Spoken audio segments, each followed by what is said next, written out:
I'm Babatunde Olasayan. Today I'm the face of America.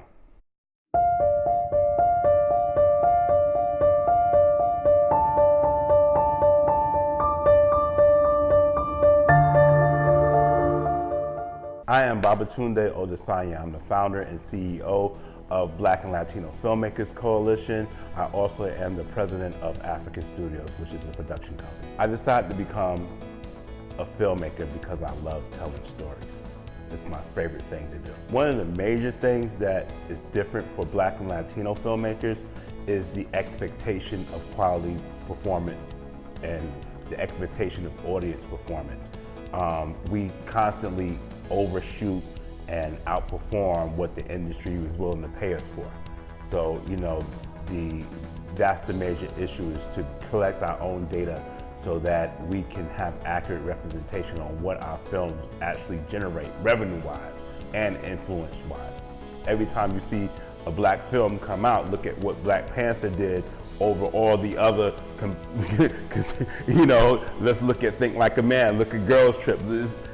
On and on, over and over and over again, the numbers speak for themselves, but the dialogue when you're in the production meetings, when you're meeting with the studios, is, oh, nobody's gonna watch this, nobody's gonna perform. But every time a network is going under, they go get a black show. Look at what Empire did for Fox. Look what Cosby Show did for NBC. Let's look at a whole network, UPN9, that got started with all black content. Tremendous ratings, and they got enough ratings, and then they said, okay, no more black content. Same thing with Latino market. It's like, oh, yeah, you guys can do great in Latin America, but what's the last Latino breakout film in the US? It's not because the films are not quality, it's just because there's a perception that they can get over on Black and Latino producers and directors. So they can give us less money, but they know that our films will outperform what they say they were gonna do. That's the crazy thing. We all consume each other's content.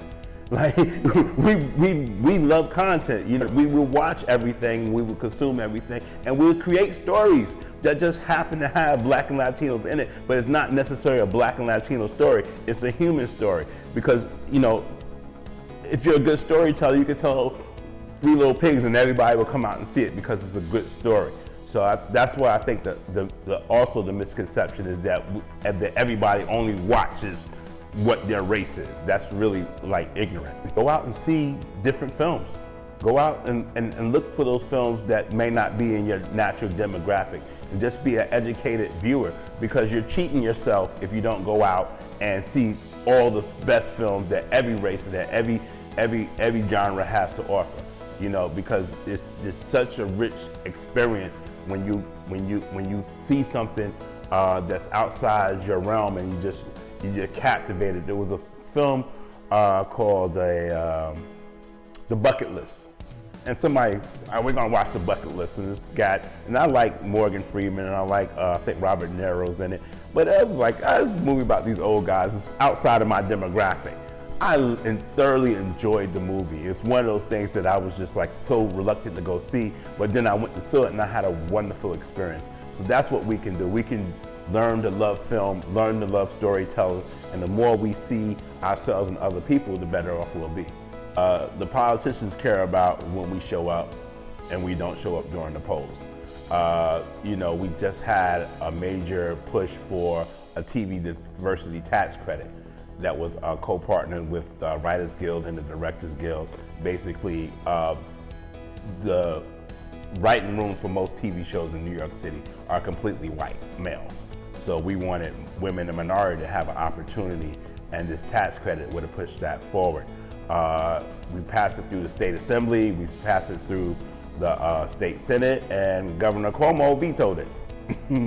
We had a tax credit for New York State to help galvanize, and the city was doing real well. He moved it all upstate to his buddies. So, and the politicians sort of fall in line with what the Speaker of the House says, what the governor says, what the mayor says. So you don't really get too much pushback on if they're pro-film, they're pro-film for big industry films. But for the small guys, we still got to fight. So we currently just finished the first annual Black and Latino Film Awards, which was a huge success. So coming off of that, we're going into production with I have a distribution deal with Amazon, and we have about 4 or 5 projects in production now. A smart comedy called Car Mom. We have a parody on Alan Jones called Media Wars. We have a project that's really special for me. It's called Burley Q's. It's about the burlesque world and the underground stripper world. Yeah, so we have some really great television shows coming out on Amazon. Got some films I'm working on. I can't talk about them yet because the deal's not done. Take that cell phone, shoot something. Keep shooting, keep shooting. Learn lighting, learn sound. Every part of those help you tell the story. You got to be the best storyteller you could be.